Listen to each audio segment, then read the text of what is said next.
J'aurai toujours des preuves, j'aurai toujours des exemples, que ce soit des personnes qui existent ou des personnages de fiction comme Son Goku, Kafka Ibino, Naruto, Tanjiro, des personnages que j'aime beaucoup, qui prouvent qu'on peut toujours concrétiser nos rêves, qu'on peut toujours atteindre nos objectifs. Et ces quatre personnages en question, ils atteignent leurs objectifs avec succès, suite à leurs nombreux progrès, beaucoup d'échecs, mais aussi beaucoup de progrès. Nous aussi, les êtres humains, on connaît beaucoup d'échecs, puis on connaît aussi beaucoup de progrès, parce que pour moi, en tant qu'être humain, on vient sur Terre non pas pour se tourner les pouces, non pas pour ne rien faire, on vient sur Terre pour un objectif précis, concrétiser nos rêves, concrétiser nos rêves et réaliser nos objectifs. Inversement aussi, on peut le dire,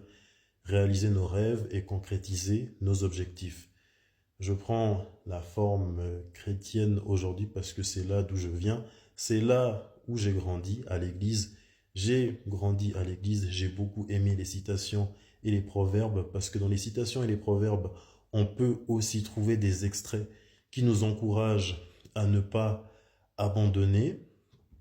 Le fait de vieillir, ça c'est une bénédiction, c'est une personne qui s'accepte telle qu'elle est, à contrario des personnes qui utilisent du Botox, parce que ces personnes, malheureusement, elles souffrent d'insécurité et ne s'assument pas telles qu'elles sont. Là, je vais m'exprimer envers ma propre communauté, chez les Noirs qui pensent que à 30 ans, on est fini. À 30 ans, on est périmé, homme comme femme, on ne peut rien faire. Que nenni. À 30 ans, on peut réaliser un tas de choses. J'ai donné un tas d'exemples, un tas d'entertainers, un tas d'artistes qui ont réussi à 30 ans ou même après 30 ans. Là, je donne juste un exemple avant de continuer. Le grand Charles Aznavour, il a réussi à 36 ans. Donc, c'est toujours possible de réussir même après la trentaine. Là où les Noirs vont penser que non, non, ils sont juste effrayés.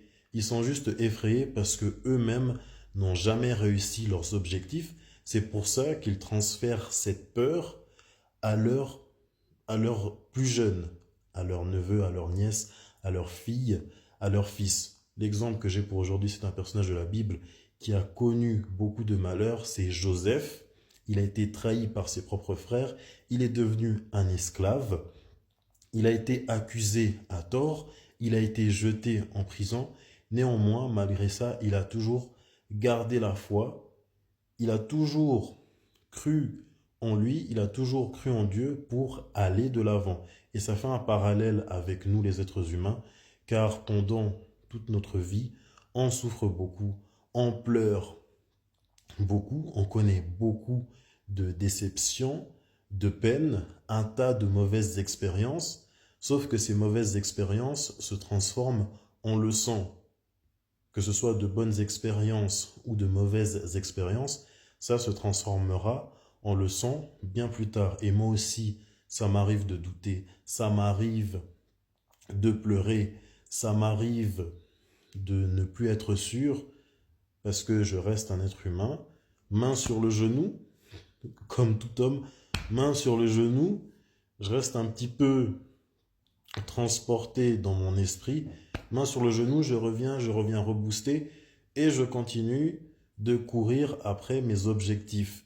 Donc, il faut continuer de croire en nous-mêmes, il faut continuer d'aller de l'avant, tout comme Joseph a pu le faire. Il faut réaliser nos objectifs, tout comme Joseph a pu le faire.